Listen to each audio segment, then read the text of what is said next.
स्वागत है दोस्तों। आज हम डिस्कस करेंगे एक और एग्जांपल मैं यहाँ पे दूंगा इटरेटिव एल्गोरिथम की कॉम्प्लेक्सिटी के लिए। तो ये इसका थर्ड पार्ट है। आज मैं कुछ डिफरेंट टाइप का एग्जांपल इसमें आपको बताऊंगा। अभी जो लास्ट वीडियोस में हमने देखा कि हमने एक लीनियर इक्वेशन लिया, देन उसको हमने क्वाड्रेटिक इक्वेशन के फॉर्म में हमने fn लिया। अब हम एक लॉगरिथमिक इक्वेशन का एक एग्जांपल लेते हैं और उसके बाद फिर हम रिकर्सिव एल्गोरिथम को हम डिस्कस करेंगे। तो सबसे पहले मैं आपको बताता हूँ यहाँ पे i इक्वल टू मैं एक एल्गोरिथम ले रहा हूँ।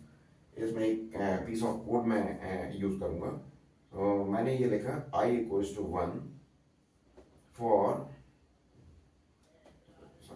while, मैं while लूप आप यहाँ पे यूज करने वाला हूँ। while I is less than or equal to n x equals to x plus 1 and I equals to I into 2 i into 2। अब आप देखिए दोस्तों, यहाँ पे अभी हमने जो यूज किया था उसमें हमने i equal to I plus 1 किया था, लेकिन अब मैंने इसमें क्या किया है i equal to Y plus 2। अब देखिए इसके लिए कॉम्प्लेक्सिटी हम कैसे फाइंड आउट करेंगे। इटरेटिव एल्गोरिथम है, सेम हम स्टेप्स हम यहाँ पे यूज करने वाले हैं। तो सबसे पहले हम देखेंगे कि हर एल्गोरिथम का हर स्टेटमेंट का हम फ्रीक्वेंसी काउंट निकालेंगे। तो देखिए दोस्तों, जब आपने सिंपल इक्वेशन था तो उसका जो है हमने कैसे निकाला था, अब मैं इसमें थोड़ा सा आपको डिफरेंट वे में उसका फ्रीक्वेंसी काउंट निकालेंगे। तो मैं यहाँ पे इसका फ्रीक्वेंसी काउंट लिख रहा हूँ 1। ये एक बार एग्जीक्यूट होगा क्योंकि ये आई को इनिशियलाइज कर रहा है केवल। अब आप देखिए आई की वैल्यू जब तक n और n से इक्वल नहीं हो जाती है, n और n से इक्वल नहीं हो, i की वैल्यू जब तक n से इक्वल नहीं हो जाती है तब तक ये इस लूप को चलाता रहेगा और i हर बार डबल होता जाएगा, i हर बार डबल होता जाएगा। तो अब हमें ये फाइंड आउट करना है कि ये कितनी बार चलेगा, ये कितनी बार चलेगी, ये इक्वेशन, ये कंडीशन कितनी बार चेक होगी और ये कितनी बार ये रन होगा, ये कितनी बार रन होगा। तो अभी जब हमने इसको i equal to I plus 1 use किया था तो ये सिंपल था कि ये n टाइम्स चल रहा था ये लूप, तो ये n प्लस 1 टाइम्स ये कंडीशन चेक हो रही थी। लेकिन अब ऐसा नहीं है दोस्तों। अब आप देखिए कि i हर बार डबल हो जाता है, i हर बार डबल हो जाता है। इसका मतलब i हर बार डबल होगा, तो इसके लिए हमें डिफरेंट वे में इसका फ्रीक्वेंसी काउंट फाइंड आउट करना पड़ेगा। तो इसके लिए मैं कुछ एजम्पशंस करता हूं और फिर मैं आपको बताता हूं कि कैसे हम इसको फाइंड आउट करेंगे। तो अब आप देखिए कि जब मैं इसको i की वैल्यू हर बार डबल हो रही है तो i की वैल्यू फर्स्ट इटरेशन में i की वैल्यू क्या है 1। फर्स्ट इटरेशन में i की वैल्यू 1 है। सेकेंड इटरेशन में, फर्स्ट इटरेशन में i की वैल्यू 1 है, सेकेंड इटरेशन में i की वैल्यू 2 है, i इक्वल टू 2 है। थर्ड इटरेशन में i की वैल्यू 3 है, सॉरी थर्ड इटरेशन में i की वैल्यू 4 है। इस तरह से हम देखेंगे फोर्थ इटरेशन में i की वैल्यू कितनी हो जाएगी 8 हो जाएगी। अब आप देखिए कि हम ये पैटर्न हम देख रहे हैं कि i की वैल्यू हर बार डबल हो रही है, हर बार डबल हो रही है। तो अब हम ये मान के चलते हैं कि ये लूप जो है k टाइम्स चल रहा है, k टाइम्स चल रहा है। हमने कोई भी एक कांस्टेंट ले लिया, k टाइम्स चल रहा है। अब उस k की वैल्यू अगर हम फाइंड आउट कर लेते हैं n की टर्म्स में, तो हमें पता चल जाएगा कि ये कितनी बार एग्जीक्यूट होगा, ये कितनी बार एग्जीक्यूट होगा और ये दोनों स्टेटमेंट कितनी बार एग्जीक्यूट होंगे। तो अब देखिए फर्स्ट इटरेशन के बाद हमारी i की वैल्यू कितनी है 1। सेकेंड इटरेशन के बाद i की वैल्यू, फर्स्ट इटरेशन में i की वैल्यू 1 है, सेकेंड इटरेशन में i की वैल्यू 2 है, थर्ड इटरेशन में i की वैल्यू 3 है, 4 है और फोर्थ इटरेशन में i की वैल्यू 8 है। और हम ये मान के चल रहे हैं, हमने ये एज्यूम किया है कि एज्यूमिंग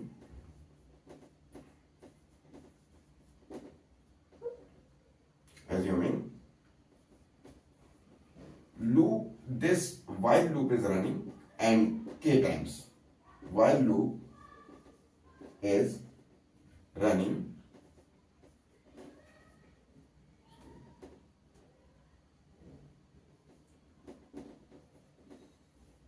k times, अब k कोई भी एक कांस्टेंट हो सकता है, हमने एक वेरिएबल ले लिया कांस्टेंट है, राइट। अब ये इसको हमने नाम ले लिया k, ये कोई कांस्टेंट है। अब आप देखिए यहां पे हम k की वैल्यू, ये अगर ये k टाइम्स चल रहा है तो ये k हम इसको लिख देंगे k, ये k, और अगर ये दोनों k टाइम्स, ये दोनों स्टेटमेंट k टाइम्स रन हो रहे हैं तो ये ऑब्वियसली k+1 टाइम एग्जीक्यूट होगी, राइट, जैसा कि हमने पहले भी एग्जांपल में देखा है। तो अब हम देखेंगे अगर हमें k की वैल्यू पता चल जाए n की टर्म्स में तो फिर हम पता लगा सकते हैं कि ये कितनी बार चल रहा है, राइट। तो अब देखिए मैं आपको बताता हूं कि हम k की वैल्यू कैसे निकालेंगे। तो सबसे पहले हमने पहले इटरेशन में i की वैल्यू देखी 1, दूसरे इटरेशन में i की वैल्यू 2 है, तीसरे इटरेशन में i की वैल्यू 4 है, 4 है, और चौथे इटरेशन में i की वैल्यू 8 है। इसका मतलब अगर हम इसको k इटरेशन तक चलाते हैं तो i की वैल्यू कितनी होगी वो हमें फाइंड आउट करना है। तो हम यहां से देखिए दोस्तों पैटर्न देख सकते हैं कि मैं 1 को 2 की पावर 0 लिख सकता हूं, बिल्कुल लिख सकता हूं। मैं 2 को 2 की पावर 1 लिख सकता हूं, बिल्कुल लिख सकता हूं।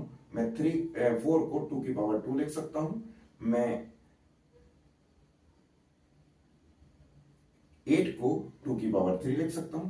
अब आप देखिए दोस्तों कि पहले इटरेशन में i की वैल्यू 2 की पावर 0 है, दूसरे इटरेशन में i की वैल्यू 2 की पावर 1 है, तीसरे इटरेशन में i की वैल्यू 2 की पावर 2 है, चौथे इटरेशन में i की वैल्यू 2 की पावर 3 है, पांचवें इटरेशन में हम निकाल सकते हैं 2 की पावर 4। के इटरेशन में ये i की वैल्यू कितनी हो जाएगी 2 की पावर k-1। तो अब देखिए कि अगर मैं इसको केथ इटरेशन पे ले जाऊं, मैं इसको रिमूव कर रहा हूं, अगर मैं इसको केथ इटरेशन में रन करूं, केथ इटरेशन में, तो ये i की वैल्यू क्या हो जाएगी 2 टू दी पावर k-1, क्या हो जाएगी 2 टू दी पावर k-1। अब अगर ये 2 टू दी पावर k-1 है तो ये किसके इक्वल हो जाना चाहिए n के इक्वल। क्यों? क्योंकि अगर ये n के इक्वल हो जाएगा तो इसके बाद ये n की वैल्यू इक्वल तक ही चलेगा, उसके बाद ये टर्मिनेट हो जाएगा। तो अब मैं ये मान के चल रहा हूं कि केथ इटरेशन में ये k टाइम्स चल रहा है, तो k टाइम्स जो जब ये रन होगा तो ये n के इक्वल हो जाएगा। इसके बाद जब डबल होगा 2n होगा तो फिर ये कंडीशन फॉल्स हो जाएगी और ये टर्मिनेट हो जाएगा।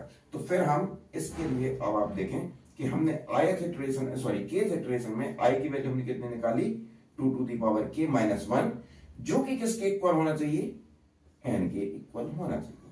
और अब हमारे पास ये आ गया दोस्तों कि अब हमारे पास एक रिलेशन आ गया है 2 to the power k-1 equal to n।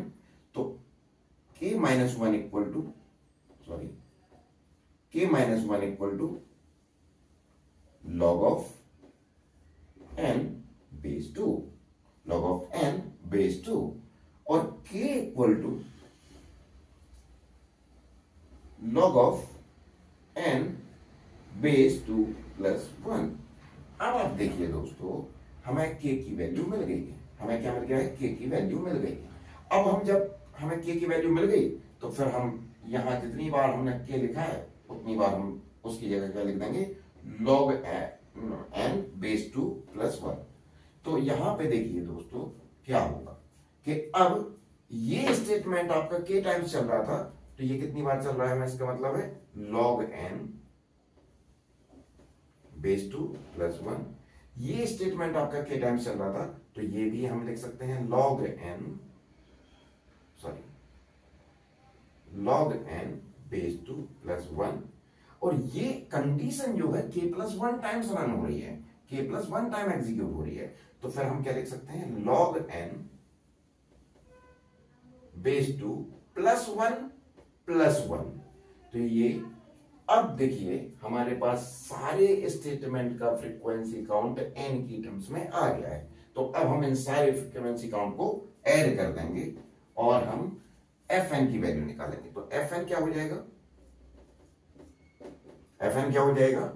1 plus log n plus 2 log n base 2 plus 2 plus log n plus 1 log n plus 1। तो मैं इसको डायरेक्ट लिख देता हूं 2 log n बेस 2 प्लस 2। अब हम इन सबको ऐड कर देंगे तो ये 2 log n है, ये 1 log n है, 3 log n हो जाएगा और ये 2 है, ये 2 है और ये प्लस 1 है तो ये हो जाएगा 3 log n बेस 2 प्लस 1। तो ये दोस्तों हमारा आ गया Fn। अब हम इस पे हम एसिम्प्टोटिक नोटेशन अप्लाई करेंगे और इसकी हम कॉम्प्लेक्सिटी फाइंड आउट कर सकते हैं। और जब आप इसकी एसिम्प्टोटिक नोटेशन अप्लाई करके इसकी कॉम्प्लेक्सिटी फाइंड आउट करेंगे तो जैसा कि मैंने आपको प्रीवियस वीडियो में बताया कि इसमें हम जो भी n की मैक्सिमम पावर होती है उसको हम ले लेते हैं। तो यहां पे एक ही n की टर्म्स हैं तो हम ले लेंगे log of n base 2, order of big O of log n base 2. So that would be the complexity of this particular alcohol. Clear है दोस्तों? I hope it is very clear to you, all of you. अगर आपको कोई भी doubt है तो आप comment section में आप क्वेश्चन आप लिख सकते हैं। Thank you so much. इस वीडियो में इतना ही। अगले वीडियो में हम रिकर्सिव एल्गोरिथम के बारे में डिस्कस करेंगे।